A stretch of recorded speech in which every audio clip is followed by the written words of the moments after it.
A 747 flying towards South Africa fills with smoke. A fire has erupted in the cargo area, but the plane can't land. It's too far over the Indian Ocean. The first thought, I think, for many, many South Africans was what was on that plane. The passengers are choking on toxic fumes. Request a full emergency, please. Affirmative, that's Charlie. There's only one way to clear the smoke. The crew must try a rarely used and risky maneuver. Open the doors. Open the doors in flight.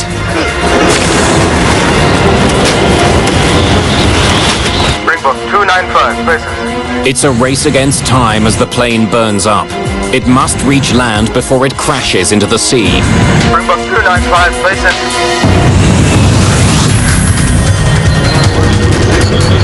Mayday.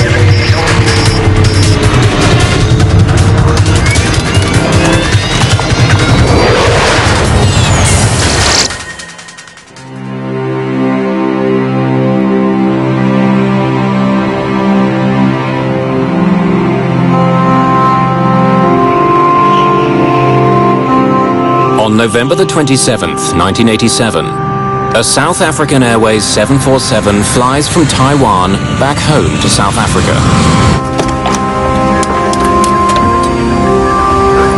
Everything good? Fine, Captain. Ready to take over? Yes, thanks.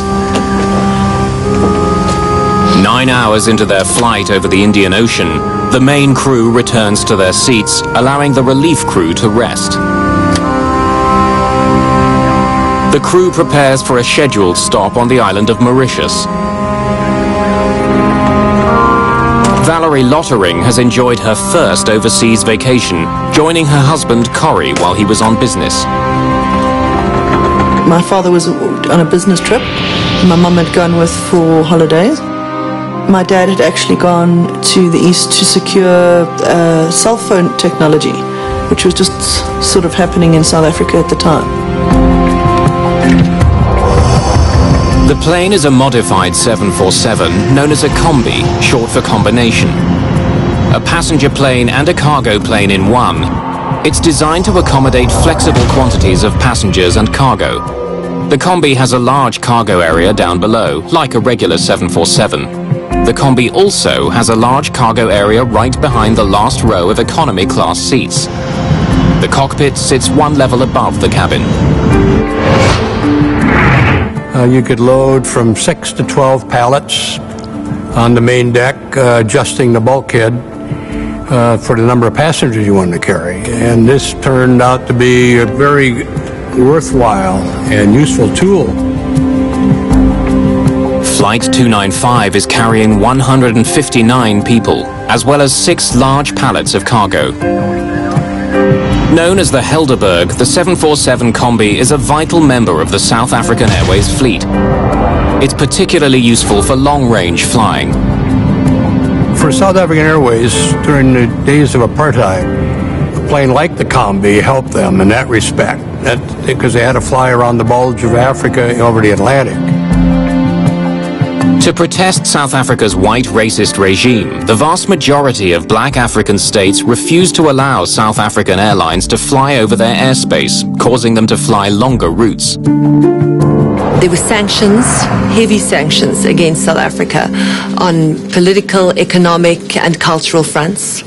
South Africa was not welcome anywhere credible in the world.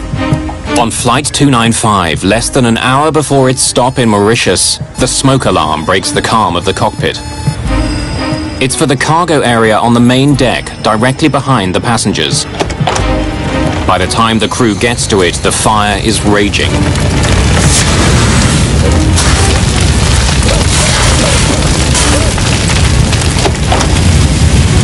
It's bad. Shall I get another bottle over there? Yeah, hurry.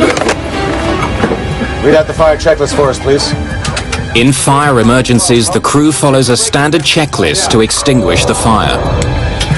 The breaker popped as well, huh? We'll check the breaker panel as well. The fire is burning through the plane's wiring, causing short circuits. Move as far forward as you can. But there's a more immediate problem. Passengers are having trouble breathing. Duct isolation valve switches. Open. Pack valve switches. All open. Recirculating fan switches. Off. The fire checklist instructs the pilot to land at the nearest airport. But the closest one is on the island of Mauritius, still more than 300 kilometers away. There's not a lot Captain Ace can do. He asks a member of his flight crew to help fight the cargo fire.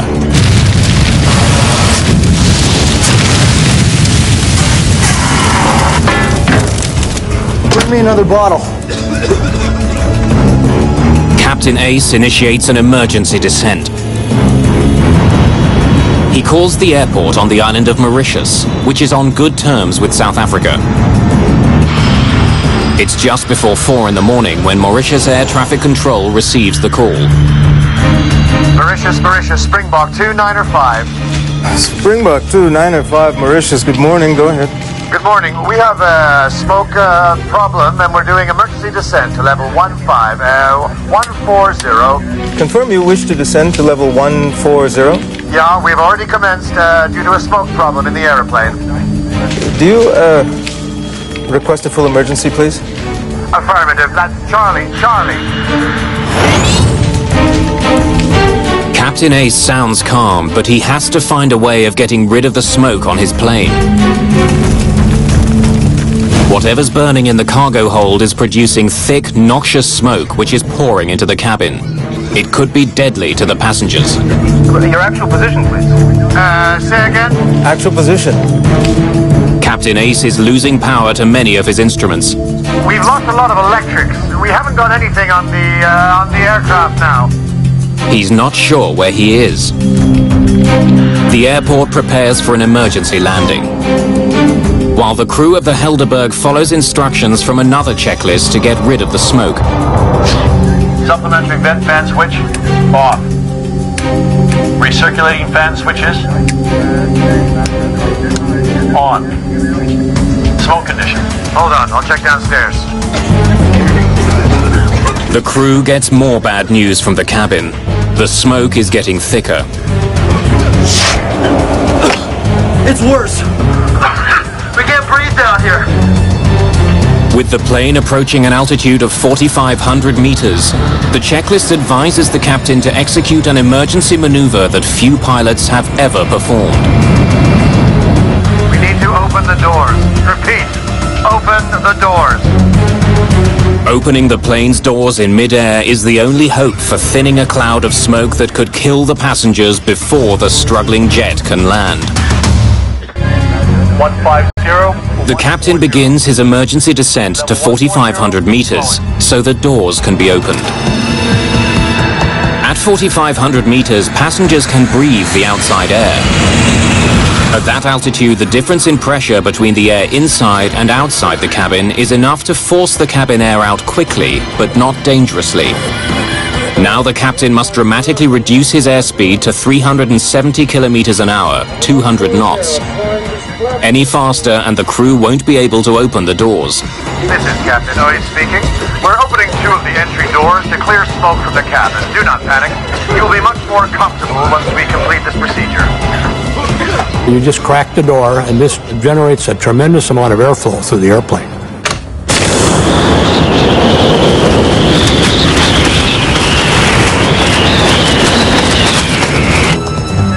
Blazen, Springbok 295. We've opened the doors to see if we can... we should be okay. Oh, there! Close the bloody door. Joe, switch up quickly. Then close the hole on your side. Smoke is now building in the cockpit, but there's no outside door to open. Temperature is 22.22 and the QNH is 1018 hectopascals. 1018 over. The air traffic controller now focuses on giving the captain the information he needs for an emergency landing. Roger, 1018. Affirmative, and both runways are available if you wish. And 295, I request pilot's intention. We'd like to track in on 13. Confirm runway 13. Charlie, Charlie. Affirmative, you're cleared direct to Foxtrot, Foxtrot. You report approaching 50. Okay. Captain Ace has one hope. He must make it to the island of Mauritius, 265 kilometers away. The Helderberg continues on its desperate journey. 295, place sense.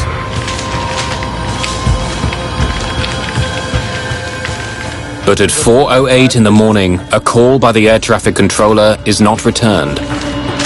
Springbok 295, place sense. Springbok 295, place sense. With no response from Flight 295 for 36 minutes, Air Traffic Control Mauritius formally declares an emergency. An alert goes out to search and rescue crews. Several aircraft take off from Mauritius and search the dark waters for the missing plane, but find nothing. In the afternoon of the next day, a rescue plane spots the first signs of floating aircraft wreckage.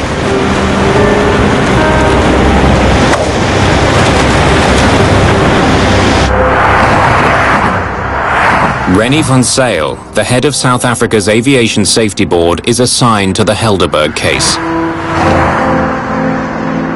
A normal investigator will only handle a major accident about once in 20 years in his career. So this was quite a big wake-up and a challenge to us to start running with this investigation in that morning. 8 bodies are found in the water, all suffering from extreme trauma. It was around about 2 o'clock that we in fact were advised that wreckage and an oil slick had been spotted. And it was then quite apparent that the airplane was lost. South Africa quickly becomes obsessed with what caused the crash. In the early days, there's very little to examine, only small bits of the plane that are floating on the surface.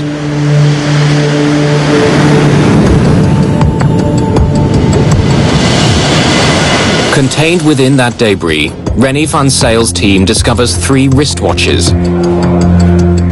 The watches give them a probable time of impact. These wristwatches were in fact part of the baggage, and when examined we were able to find that the one had stopped and 2 others were still running, and the 2 running ones were the exact Taiwanese time, but the stopped one did give us the minute indication of what we could establish as the impact time of the airplane. The impact time is only 3 minutes after the last communication with the plane. The Helderberg's demise was sudden and dramatic. In the press and in public opinion, it reinforces the idea that something sinister brought the plane down. In the years leading up to the crash, South African Airways offices around the world had been the target of protests.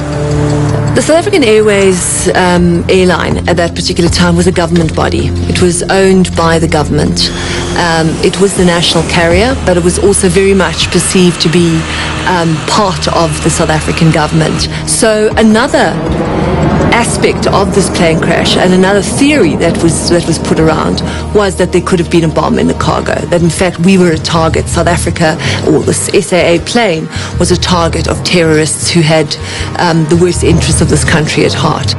Experts examine the small bits of wreckage they have, searching for the telltale signs of an explosion: impact cavities, surface pitting, or spatter cavities.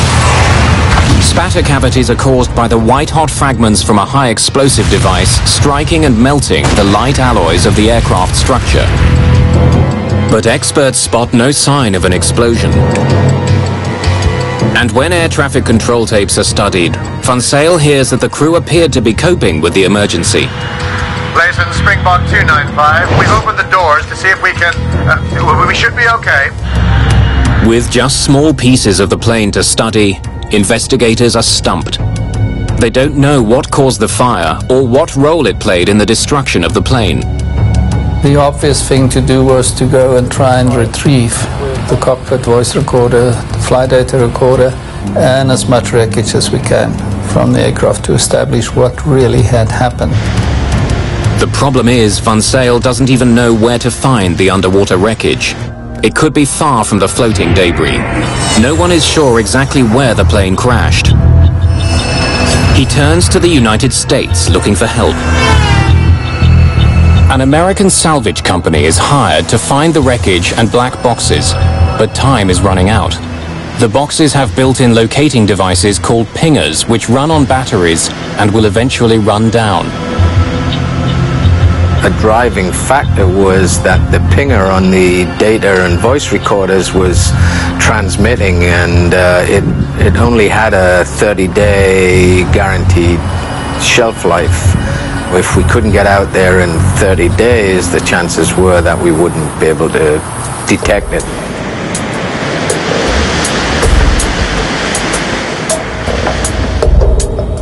By the time the proper equipment can be assembled in the Indian Ocean, only 7 days remain before the batteries and the pingers will die out. Meanwhile, blood tests are performed on the human remains pulled from the debris field. All show traces of soot in their trachea. It's determined that at least 2 of the passengers died from smoke inhalation. Investigators face a disturbing realization. Even as the crew was struggling to land their plane, some of the passengers were already dead. While searching for the black boxes, investigators continue to examine the floating wreckage. Amongst the hundreds of recovered items, a partly melted graphite tennis racket offers a telltale clue about the fire. Graphite only burns at temperatures greater than 600 degrees Celsius. Investigators now know that the fire on the Helderberg was extremely hot. This discovery may explain why a fully charged extinguisher from the front of the plane is recovered with other floating wreckage. Investigators notice a melted piece of cargo netting on the outside of the extinguisher. They determine that the extinguisher is from the passenger cabin, suggesting that as the fire burned, a crew member grabbed the extinguisher and brought it to the cargo area. A full fire extinguisher in a plane that was brought down by a fire shows that for whatever reason it wasn't discharged because the crew member couldn't access the area because of the heat, or the fact that there was melted metal on the fire extinguisher is further evidence to the intensity of the fire. Before this accident, in the 20-year history of the 747 Combi, no one had ever died from fire or smoke. When we heard about a fire in the Helderberg, this was the first time for a wide-body airplane. It was news, and because it was so new, and the thought was that we really couldn't have anything like that. What could have caused such an intense fire on the Helderberg? Was it a wiring problem on the plane, or had the cargo itself somehow started the blaze? Initially, the investigation, of course, focused on what was the cargo. The fire obviously had originated in the main deck cargo compartment, so the logical thing is to look what did the waybills indicate was carried in the airplane. Investigators learned that there were 6 pallets of cargo on board Flight 295. Using master waybills, Van Zyl's team is able to determine that 47,000 kilograms of baggage and cargo was officially on board. Investigators discover that before takeoff, a Taiwanese customs official performed a random inspection of some of the cargo. He found nothing suspicious.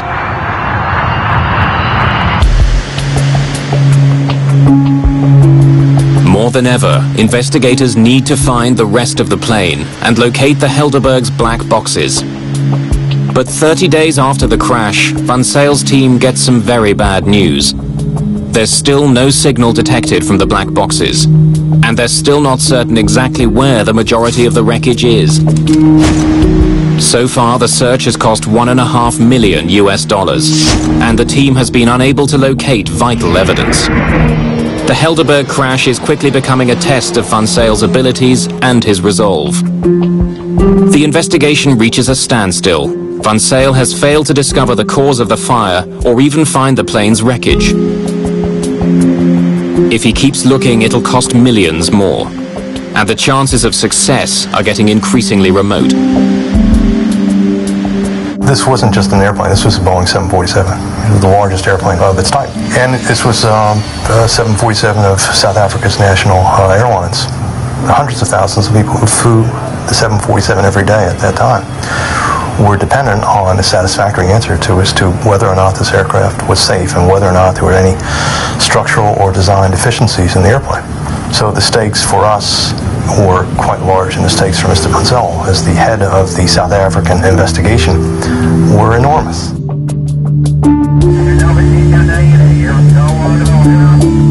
Well beneath the grey waves of the Indian Ocean, the wreckage of the Helderberg remains hidden. Now one man, Rennie Vansel, must decide whether to spend the money needed to recover the plane's wreckage. But almost 2 months after the Helderberg slammed into the Indian Ocean, no one even knows the precise location of the main wreckage. Vansel decides he must try to recover what he can. Without the wreckage, we'll never know the truth. So they spent on one investigation what we spent in 6 months of conducting all of our investigations in the United States. Before investigators can salvage the Helderberg, they must find it. The wreckage lies somewhere very deep underwater. 61 days after the crash of the Helderberg, Vansel receives some intriguing news from his team. Sophisticated sonar equipment has detected a large object 4,400 meters underwater on a flat plateau. It could be the Helderberg. And they presented me with a piece of paper with a lot of black dots of various sizes on it, and they said, "That's your wreckage." And my question to them was, how do I know it's the wreckage of the 747? Maybe this is a submarine from the Second World War or something. And the response was just, "Rennie, it is it, because we tell you it is the wreckage." But no one's ever gone that deep to salvage anything, including the Titanic. Vansel has no choice. To find out whether the sonar images are in fact the wreckage, he must launch the most expensive part of the investigation, Operation Resolve. A remote-controlled sub called the Gemini will be sent to the ocean floor to videotape what's there. If it is the Helderberg, the Gemini will search for key items, including the black boxes. The problem is that the mini-sub must be attached to the mothership by a flexible fiber-optic cable that's almost 7 kilometers long. No cable that long has ever been built. We needed a 20,000-foot cable. There was no existing cable, so we had to go to a cable manufacturer and get a cable designed and built. But before the fiber optic cable is assembled, Vansel launches a separate investigation into the firefighting capabilities of the Helderberg. He would discover that the very design of the combi may have doomed the flight. Investigators want to know whether the combi was properly designed to protect the passengers on South African Airways Flight 295 from fire. The smoke should not have entered the combi's cabin. The American team leader in the investigation, Barry Strauch, goes to Boeing's headquarters in Seattle to find out how the combi was tested for certification in fire prevention. Strauch's team learns that to comply with federal regulations, Boeing's fire tests were conducted by setting a bale of tobacco leaves on fire. When a technician enters the cargo area to fight the demonstration fire, no smoke enters the passenger cabin. The smoke remains localized. The fire is quickly extinguished. Well, that was in the test conditions that Boeing used to get the airplane approved.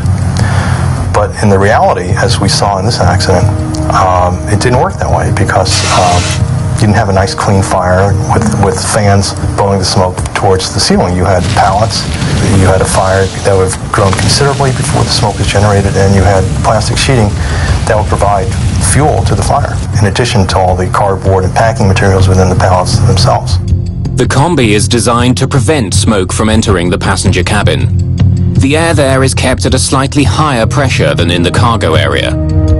When the door between the two is opened, The air should flow into the cargo area, keeping the passengers safe.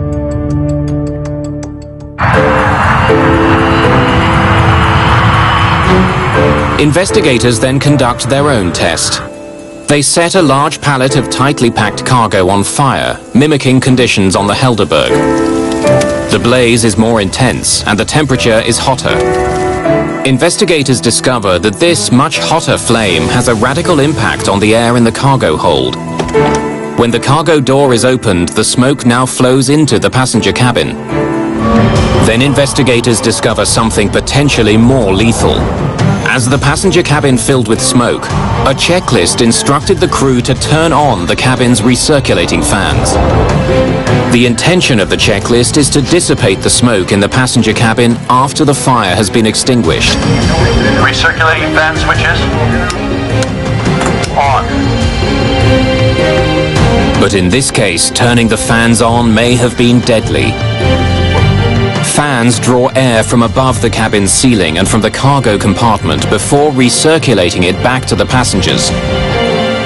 The carbon monoxide levels were extremely high and were fatally high. In fact, the one body, and we have to stress again, he was allocated a seat really below the recirc fan inlet area. That was the highest level. I think we're talking around about 66%. That is not a survivable level at all. By following their checklist, the crew may have fed toxic gas into the passenger cabin. And it might very well have been that most of your passengers were asphyxiated before impact. No checklist for a 747 combi had ever foreseen the Helderberg's simultaneous problems: a cargo fire problem and a cabin smoke problem. The smoke removal checklist is predicated on the assumption that the fire has been extinguished. In that event, descending to 14,000 feet and opening the cabin door would be the appropriate thing to do. It would get the smoke out of the airplane and enable people to breathe regular air. If the fire hasn't been extinguished, that would have the function of actually increasing the airflow to the fire and increasing the supply of oxygen to the fire. We think that's what happened in this case, that the fire had never been extinguished. And in fact, the crew's attempts to make the situation better may have in fact made the situation worse. Investigators begin to realize that fighting a fire in the combi's cargo area is much more difficult than previously thought. If there was a fire in one of these pallets, it was quite likely that by the time the crew was alerted to the fire, it would be too late. Then the cabin instantly filled up with smoke.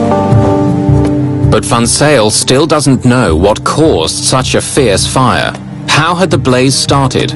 And how had it brought the plane down? The answers are still deep under the ocean. It takes months to build the fiber optic cable that's long enough for the Gemini to reach the bottom of the sea and to modify the submarine for this mission. We had to take the existing ROV that we had, which was designed for 6,000 feet, and we had to modify it so it would go to 20,000 feet. Roy Truman's team had to give the sub thicker walls to withstand the enormous pressure it would encounter and modify its cameras for the extreme depth. On September the 23rd, 1988, the Gemini begins its record-breaking journey. We were hesitant to say that everything would work because we didn't even have time to do sea trials on all of this new equipment. The cable allows technicians at the surface to manipulate the Gemini at 4,400 meters. It also carries video signals from that remarkable depth. It's the first time that video images have been recorded from this deep in the Indian Ocean. Marine biologists are fascinated by the discovery of unique new species. Some of the stuff that we saw on the seabed was pretty mind-blowing. Then, 1 year to the day after it disappeared, the Helderberg is found. From a depth of 4,400 meters, the submarine sends back images that could only be the wreckage of South African Airways Flight 295. There there would be lots of luggage just strewn all over the seabed. Massive structures, the wings, tail, huge parts of the cabin split open, and you could see all of the ribs and the wiring, the hydraulic piping. I mean, it was incredible just to see everything that went into a machine spread over an area of about 5-6 square miles. It was incredible. Van Zyle's expensive gamble is beginning to pay off. Descending to the Helderberg's wreckage is a triumph for him and his team. But just finding the debris isn't nearly enough. A year after the accident, Van Zyl is still hoping for the improbable, the recovery of the cockpit voice recorder. One of the major aspects we aimed at in Operational Resolve was the recovery of the CVR. We really wanted to know whether the cabin crew reported to the captain that there was an explosion or what was happening at the back. Hundreds of hours of videotape are recorded. It's exhausting work. If you can imagine being on a football field with a flashlight that only illuminates a square foot of the football field, and you're looking for an earring one of the football players lost during the game in the dead of night. That's similar to what it's like when we're on the seabed. Then, at 9 o'clock one morning, something catches the eye of one of the technicians. Go back for a second. We might have passed. At long last, the black box is discovered. There, that's it. That's it right there. Michael, we found it. We found it. That was a very fulfilling moment to know, fine, what we had aimed for, we have achieved, we're getting it. It takes a full 5 hours for the Gemini to bring the black box up from the bottom of the sea.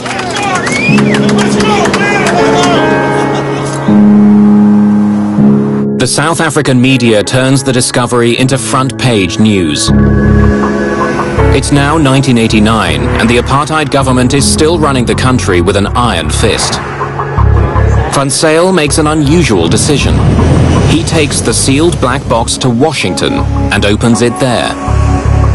Because otherwise I would have been accused of having covered up something or left something out or whatever. And we, the FAA and the NTSB guys, all listened to this tape at the same time for the first time. Tension in the room is high. The cockpit voice recorder should be a tape of the last 30 minutes of the flight, as the crew fought the fire. But the tape turns out to be a major frustration. After a year on the bottom of the ocean, it's difficult to understand anything.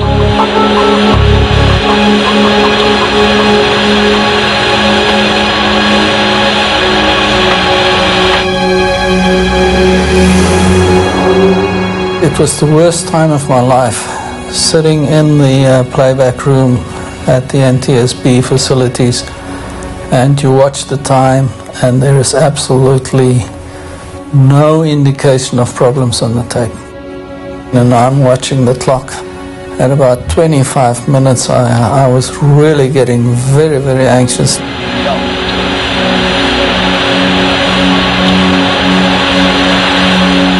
For 28 minutes, the tape reveals nothing unusual. Then everything changes. The next minute, of course, the alarm bell goes on the CVR, and we had about a minute's worth of relevant recording on the tape before the tape stopped. Normally, the black box records the final moments of a flight, but not this time. Instead, investigators are able to listen to the start of the accident before the recording mysteriously stops. It's not what Van Zyl was hoping for, but it gives him crucial new insight into the fire. Read out the fire checklist for us, please. 14 seconds after the fire alarm goes off, the plane's circuit breakers start to pop. The breaker popped as well. Huh? We'll check the breaker panel as well. Yeah. Investigators estimate that up to 80 circuits were disabled. The wires to the cockpit voice recorder are destroyed only 81 seconds after the fire alarm first goes off. Van Zyl has not received the key evidence that he hoped for, but the fire is revealed as more violent than previously thought. The recording leaves many questions unanswered, but it does help Van Zyl to arrive at a personal opinion as to why the plane may have crashed.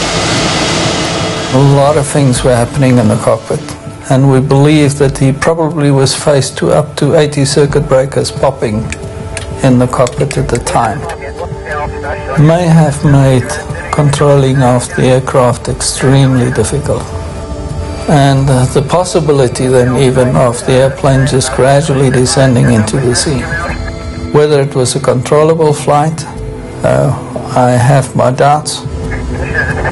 I put myself in the cockpit on this thing and I said, I would have been terrified. Having this, just figuring out what do we do. Did they do the checklist correctly? We'll never know. But investigators still don't know what triggered the Helderberg fire. The mystery can now only be solved by salvaging parts from the crashed plane. We realized that what we had to do was just to continue to recover as much wreckage as we could from the ocean floor. Van Zyl's focus is on certain key pieces of the combi's cargo area. They're brought to a hangar and reassembled like a giant jigsaw puzzle. His plan is to reconstruct the section of the cargo area where the fire most likely started. Van Zyl discovers that the cargo area floor is untouched by fire. So we know that the fire never burned lower than 1 meter off the cargo floor. But the walls and ceiling at the front of the cargo area reveal severe fire damage. Van Zyl makes a dramatic discovery. The seat of the fire was on the front right pallet of the cargo. So we were looking at a very localized fire on one pallet. The front right pallet was mostly filled with computers, protected by polystyrene packaging. Investigators suspect that a fire within the pallet came in contact with the polystyrene packing material, producing gases which accumulated near the ceiling. When the gases became hot enough, they ignited into a flash fire that spread throughout the cargo hold. Once smoke penetrated the polyethylene sheets, that fire would have been very, very hot. But even if the packing material had helped spread the blaze, Van Zyl still didn't know why it started. After millions of dollars and more than a year and a half of work, he has to end his investigation. I would have felt a lot better if we had been in a better position to give more factual information to the board to consider. But that was not to be. And we were not going to fabricate. But interest in the wreck of the Helderberg doesn't die. Dark rumors circulate about a possible cause of the fire. It's against this backdrop of a very repressive apartheid government. At that particular time, the first thought, I think, for many, many South Africans was what was on that plane. Was there something in that cargo hold that could have caused that terrible fire? Because planes don't just burst into flames mid-air and crash. Then a South African government chemist makes a startling discovery, which leads to a controversial new theory. A microscopic iron particle on the nylon netting next to the pallet has a unique profile. The airflow patterns on the iron suggest that it traveled at a very high velocity while in a molten state. The discovery could mean that the fire on the Helderberg was not a flash fire triggered by packing materials. This was a different kind of fire. This was a fire that had its own oxygen. If you can imagine something like a sparkler, which has fuel and its own oxygen, it was some kind of material similar to a sparkler that we feel was the cause of the fire. A British fire and explosion analyst examines the exterior skin of the plane above the pallet and comes up with another piece of evidence to support the new theory. The skin on the outside of the plane reached temperatures as high as 300 degrees centigrade. must remember that it's very difficult to burn through an airplane skin in flight because the tremendous amount of cooling from the airflow on the outside of the skin. Dr. David Klatzo is one of numerous experts who question what caused the fire. It would have involved substances which normally would not have been carried aboard an aircraft, particularly a passenger aircraft. In other words, it could not have been a normal packing material, wood, cardboard, plastic fire. You don't carry the things of that nature which carry their own oxygen, which can produce an accelerated fire, for a number of reasons, one of which they are generally unstable. The second reason is that normal fire extinguishing methods will not put them out. What could start such a fire? The only dangerous goods listed on the cargo manifest are computer batteries. Some believe the Helderberg must have been carrying cargo that wasn't listed. At the time, South Africa was under an international arms embargo. The country was also fighting a war with Angola. South Africa didn't have capacity to do everything itself, and there were times when it had to buy from other countries. SAA was seen as a surrogate cargo carrier, that they could somehow, through its commercial airline use, also bring in substances for the South African government, undercover, under protection, no questions asked. It was not that easy for them to fly a quasi-military airline into different countries and pick up military contraband, which you must remember we were laboring under an arms embargo at the time. The media fuels the flames of suspicion that the government was using passenger jets to secretly import weapons. Armscor is the corporation responsible for supplying the South African forces with munitions. At the time, there was a need to produce a better rocket system, a more efficient rocket system for dealing with the air menace in Angola. And the rocketry systems which are used for those purposes have as their propellant, a major component of the propellant is ammonium perchlorate. And that is what I believe was being carried aboard the Helderberg. But it is not the sort of compound you want on an aircraft when you are flying on that aircraft, because it is unstable, it is susceptible to self-ignition by any kind of vibration and violent movement. The official investigation into the crash does not come to the conclusion that the Helderberg was carrying illegal arms. But the rumors won't go away. And more than 10 years after the crash, the dark theories force a very different South African government to take another look.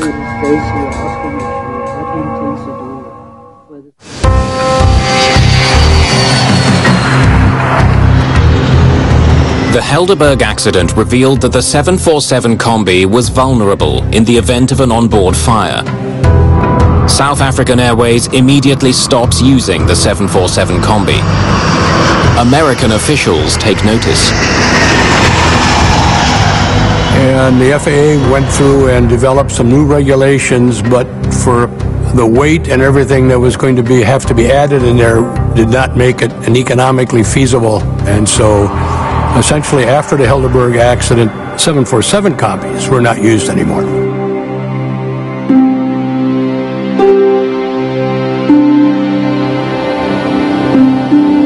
There are tributes and memorials to the 159 victims.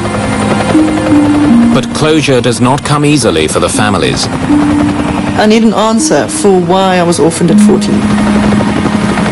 And I feel that, as I say, I'm probably touching on hearsay, but there's a lot of evidence that does point to something not being right on that flight, and that the flight was carrying something illicit.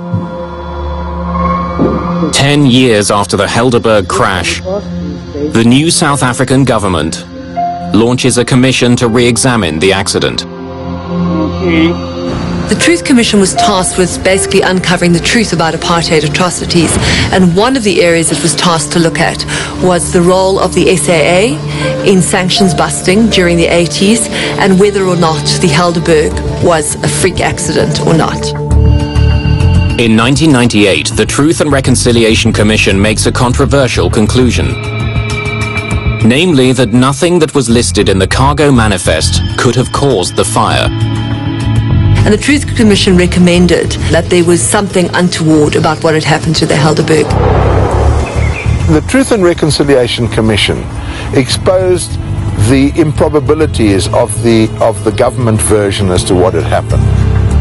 If nothing in the cargo inventory caused the fire, what did?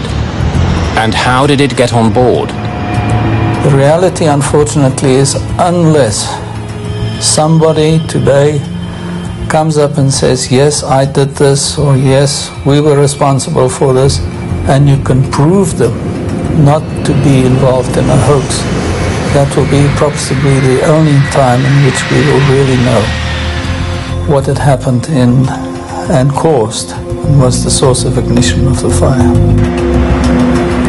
In its final report, the Commission suggests that the Attorney General's office continue to investigate the accident. But surprisingly, that has never happened. The ANC-led government hasn't pursued that. And of course we have to ask ourselves why. And I think that the answer lies in what many people believe, is that it's just going to be too costly. They don't want to open it for the simple reason that it will be financially disastrous for the airline. Rennie van Zyl devoted years of his life to solving the mystery of the Helderberg. His inability to definitely prove the cause for the fire does not stop him from seeing the benefit of his investigation. I believe that we as a team had done the best that we could under extreme challenging conditions and circumstances. What we had done had never been done before. It was pioneering work. The frustration is we could not establish the source of ignition, and we will probably never know. I believe that those people are still out there that know exactly what happened to that aircraft. I know that their thought processes at the time were our country was at war and they were doing their duty for their country, but I just feel that they should have a heart for the families and bring out that information.